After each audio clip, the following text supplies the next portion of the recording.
Olá pessoal, tudo bem? Nós estamos no nosso sexto vídeo que fala acerca do o que é a nova era.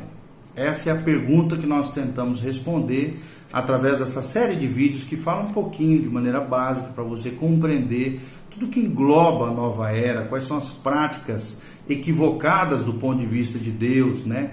Nós estamos fazendo uma abordagem dentro da cosmovisão cristã, dentro daquilo que a palavra de Deus nos ensina. E o que a Bíblia diz acerca do oculto, de todo esse mundo misterioso, é o que está relatado no livro de Deuteronômio 29:29, é o texto-chave que nós usamos nessa série de estudos. A Bíblia diz que o oculto pertence a Deus, mas as coisas reveladas pertencem a nós e aos nossos filhos. Então, no vídeo anterior, nós falamos um pouquinho sobre esse desejo do homem de tornar-se Deus, e como a nova era, né, através do desenvolvimento do potencial humano, tentou propagar esse engano, essa mentira de que o homem pode curar a si mesmo, que a chave está no próprio homem, que você pode chegar lá, que você pode tudo, que o homem tem poderes divinos e é o próprio Deus, que a criação e o Criador é a mesma coisa. Nós falamos um pouquinho sobre o monismo, o panteísmo, sobre as influências filosóficas, sobre a influência, né, do panteísmo que veio do mundo oriental, que veio da Índia, da velha Índia, né, da velha humanidade para o mundo ocidental, e todas as influências filosóficas, espiritualistas, que acabaram de alguma maneira levantando essa bandeira da autoajuda, do poder que se encontra no próprio homem. Totalmente diferente do que a Bíblia diz. A Bíblia coloca o homem como dependente de Deus, interdependente de outras pessoas, mas dependente de Deus. Claro que o homem tem livre-arbítrio, tem poder de decisão, a decisão do homem é chave quanto ao seu futuro. Cada escolha nossa são sementes para o nosso futuro. As nossas decisões são importantes, nós somos seres morais, com escolhas morais, o nosso futuro depende dessas escolhas morais, mas nós não somos seres divinos, não somos deuses. Deus é uma coisa, é o Criador, nós somos criaturas, a criação é outra coisa. É isso que nos ensina a palavra de Deus. A Bíblia não nos incentiva a buscar o ocultismo de maneira nenhuma, feitiçaria, o mundo dos mistérios, o mundo oculto, jamais, mas nos incentiva a buscar as coisas reveladas que pertencem a nós e aos nossos filhos, conforme diz a palavra de Deus, tá bom? Então nós vamos falar agora um pouquinho sobre as influências chaves no desenvolvimento dessa psicologia moderna que tem ligação com a nova era. É claro que existem abordagens psicológicas, técnicas psicológicas que causam bem para as pessoas. A psicologia é uma ciência, né, que são ferramentas e muitas delas excelentes ferramentas, como por exemplo a terapia de grupo, o apoio mútuo dentro das mesmas mazelas e dificuldades que os homens enfrentam.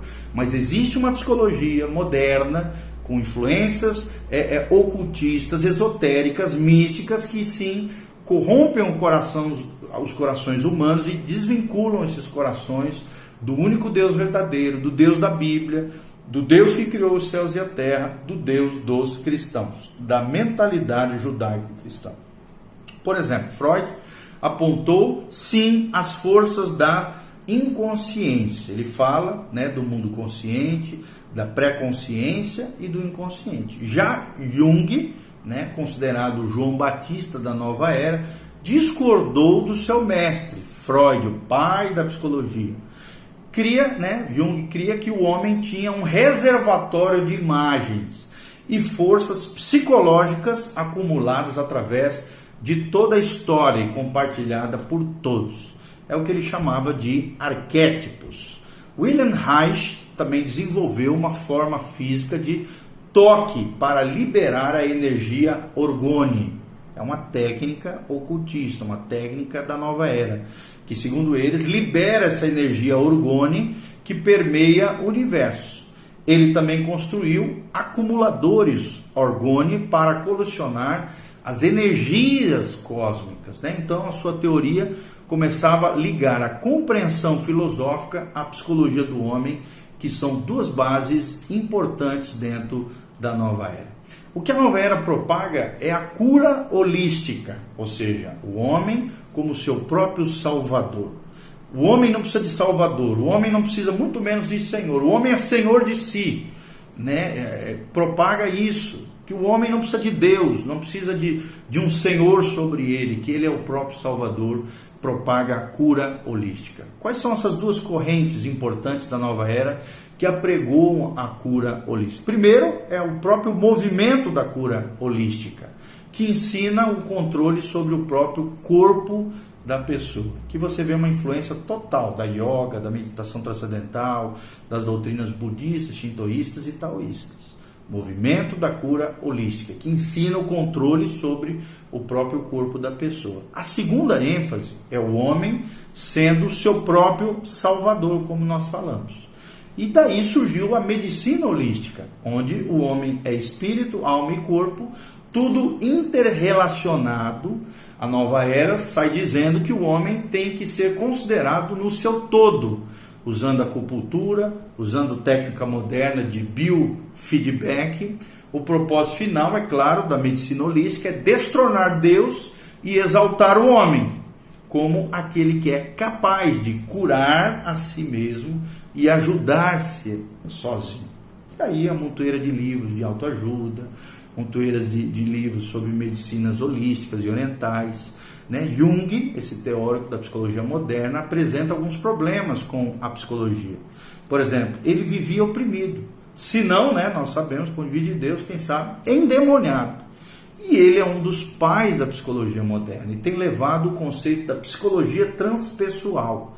Essa psicologia traz o conceito do divino dentro de si. Olha só, a divinização do homem, o divino dentro de si. E o monismo dentro da psicologia. Trouxe o monismo para dentro da psicologia.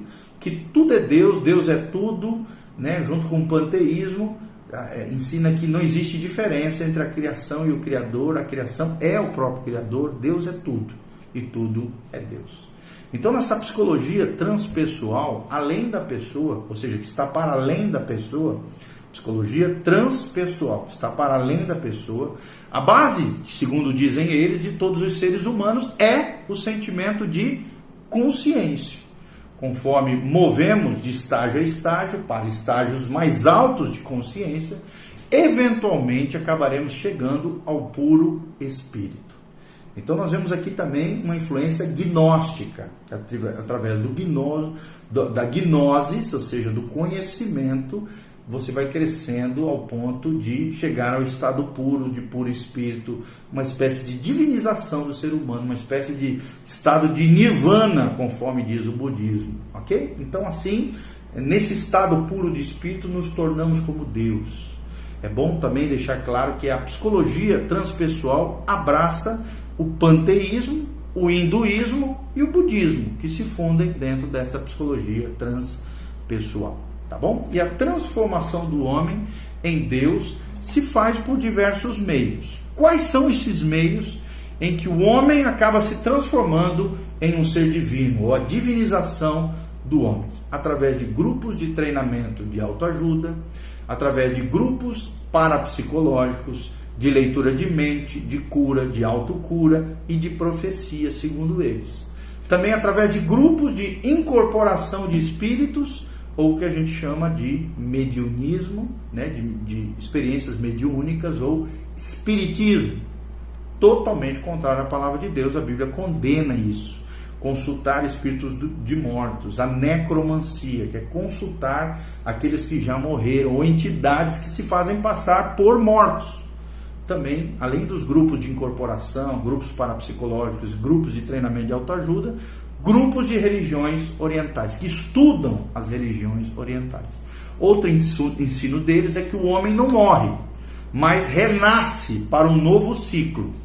Aí nós vemos a doutrina da reencarnação, a lei do karma e o estado de nirvana, conforme ensina o budismo. Ou seja, dizem eles, salvamos-nos encontrando o nosso eu superior, através da expansão da nossa consciência, né? Então o centro da espiritualidade da nova era é a fé no homem, É o homem tendo fé em si mesmo, não em Deus, não na Bíblia, não naquilo que Deus diz, mas nem no Espírito Santo, nem em Jesus, nem em Deus Pai, mas o homem tendo fé no próprio homem, na energia presente em todas as coisas, dizem eles, na força vital, através do cosmos, do cosmos, ou seja, do universo.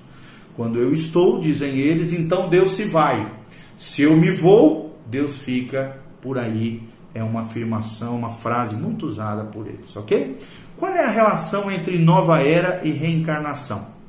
Nós sabemos que tem havido um grande crescimento, um crescimento vertiginoso da crença na reencarnação nos povos que outrora eram cristãos. Nos Estados Unidos, na Europa, toda a América Latina também, eles incentivam as pessoas a fazerem a oração para o seu eu superior e colocam o seu eu superior como se fosse o Deus Altíssimo. Segundo eles, o seu corpo mental vai abandonar o seu corpo físico, vai voltar para essa vida, trazendo as respostas às perguntas que você faz no seu dia a dia, segundo eles. Esse conselho, por exemplo, foi dado por um psiquiatra que praticou o que eles chamam de terapia de vidas passadas a uma paciente sua que queria saber por que ela era cega de um olho. E tentou explicar, através da teoria da transmigração de alma. Ou seja, a alma vai se transmigrando, se transferindo de corpo para corpo, é a reencarnação, ou teoria da transmigração de alma. Então, ela foi levada a algumas reencarnações passadas, pelo seu psiquiatra ali, esotérico, e no estado hipnótico ali, ela foi levada a essas reencarnações passadas, e através de técnicas de hipnose, ela se viu em Nova York, na sua viagem mental, ela se viu em 1934 no corpo de uma outra pessoa. Olha só, no corpo de uma outra pessoa, como se ela estivesse jogando uma garrafa no rosto do seu amante. Conforme dizia esse psiquiatra, esotérico, a conduzia, ela foi conduzida a esse período e ela viu o seu namorado com uma venda nos olhos. Agora então estava pronta para voltar ao seu corpo e a resposta foi simples para ela. Ela havia cometido o pecado da violência na reencarnação passada e nessa vida ela teria que ser punida e trabalhar o seu karma. A lição final dessa terapia desse psiquiatra esotérico foi: o meu eu superior diz que eu tenho de aprender a me controlar. Então a terapia das vidas passadas está tendo uma grande procura nos dias atuais, se propaga muito nos dias atuais, e os hindus já há muito tempo faziam isso. Os ocidentais também estão sendo enganados com essa velha mentira hindu, mentira budista, procurando então o seu karma e caindo no que nós conhecemos como fatalismo. Não há nada que eu venha fazer que possa mudar a minha condição de vida, a minha condição de existência. Eu estou pagando hoje erros que eu cometi no passado, ou colhendo benfeitorias, bênçãos e coisas boas que eu fiz na outra vida, na vida passada, é o que dizem eles. Mas o que é reencarnação? Encarnar é entrar na carne, no corpo, de novo. A origem dessa doutrina está no hinduísmo, que ensina a transmigração da alma, como eu já falei, através dos corpos orgânicos e dos corpos inorgânicos, de pedras, de plantas, de animais e até a transmigração no corpo humano. Os ocidentais geralmente não aceitam a transmigração da alma, mas a reencarnação. Eles usam uma nova terminologia, uma doutrina cientificamente bonita, racionalmente paliatável, aceitável, que é a doutrina da reencarnação, muito presente hoje no Espiritismo. Qual é a lei do karma? A lei do karma é ensinada como sendo parte da lei imutável da semeadura e da colheita. Olha só, colocando elementos bíblicos no meio de ensinamentos equivocados, com a punição das vidas futuras para a purificação do mal das anteriores. É como se as coisas erradas que eu fiz no passado que eu fiz na vida passada, eu estou colhendo hoje na vida presente, né, na vida futura. Então o karma é essa lei inexorável da justiça retribuída, uma lei interna da natureza, independente da influência dos deuses, dizem eles. O karma não prevê um julgamento final, tira a ideia de juízo final, de prestação de contas com Deus, ou seja, o karma nunca termina, é um ciclo eterno, é um elo eterno, é um ciclo eterno de bem e de mal, de semeadura e de colheita, segundo eles. O saudável e o rico parecem ter acumulado um bom karma nas existências passadas, dizem eles. E esta lei é tão violenta que alguns budistas e hindus recusam-se em ajudar as pessoas para não atrapalhar o karma delas, porque elas têm que sofrer, né? E daí vem aquela doutrina toda que nós vemos principalmente na Índia, a teoria das castas. Existem as castas superiores e as castas inferiores. Quem estão nas castas inferiores é porque tem que sofrer, eu não posso atrapalhar o karma delas, esse processo evolutivo através da transmigração da alma, né? Então é terrível, essa doutrina leva à separação de classes, a toda essa teoria das castas no hinduísmo e na região ali do Oriente, né, da cultura oriental. Então há uma contradição clara nisso. As pessoas, para se salvarem, ou seja, evoluírem, têm que praticar a caridade. Por outro lado, a pessoa ajudada não vai ter a oportunidade de sofrer e pagar pelo seu mau karma do passado, né? Então o karma e a justiça parecem tão bem emparelhados que aparentemente é quase irresistível, segundo eles. Essa doutrina aparentemente explica a questão da justiça, isto é, por que um nasce cego e o outro não? Qual é a razão da existência do rico e do pobre? E assim por diante. Mas, se o karma fosse tão real, por que ainda a natureza humana não se modificou ao longo dos anos, ao longo das eras? Se o karma existe, por que é desconhecido para o indivíduo? Dificilmente se aprende do que é desconhecido. Então nós vemos que desde que a Índia é supostamente a fonte dessa consciência espiritual, entre aspas, por milhares de anos, né, de várias culturas, devido à crença na reencarnação, no ensino do karma, por que existe tanta miséria na Índia? E é uma das maiores misérias, pobrezas e fome do mundo. Como é que a população mundial ainda está crescendo se não há almas novas a serem acrescentadas, segundo ele? Se as almas velhas têm sido absolvidas para o nada, e todas as almas são imortais, não tendo nem começo nem fim, de onde provém tantas almas para andar por aí? Então os hindus se contradizem claramente, né? Os hindus procuram também escapar dessa lei do karma para atingir o nada. E existe a doutrina do nada, né? E escapando da lei do karma, atingindo o nada, esse é o meio de salvação deles. Mas ninguém tem certeza de quando isso virá acontecer com eles. Como resultado, né, cai num fatalismo radical. Ninguém pode mudar nada, porque a sua vida, segundo ele, já está escrita. E a ideia de que um destino do qual não se pode fugir tinha que ser assim, é o que pensam eles dentro desse conceito do karma, conceito da transmigração de alma. Ou seja, uma atitude indiferente surge no coração, na postura, na vida deles com relação ao sofrimento alheio. E isso é o karma deles. Deixa com eles, deixa se virar, né? Então nós vamos falar um pouquinho sobre o perdão cristão versus a reencarnação, para terminar. Ou seja, pela reencarnação há a necessidade de nascer e renascer milhares de vezes. Mas no cristianismo, ainda que a vida é única, né, a vida terrena, a pessoa sim tem que prestar conta diante de Deus. Por quê? Pois na sua vida pode receber o perdão e tornar-se uma nova criatura. Ele nasce de novo, ele nasce para Deus, no verdadeiro sentido, no sentido espiritual. Já a reencarnação anula, desfaz o sacrifício da cruz.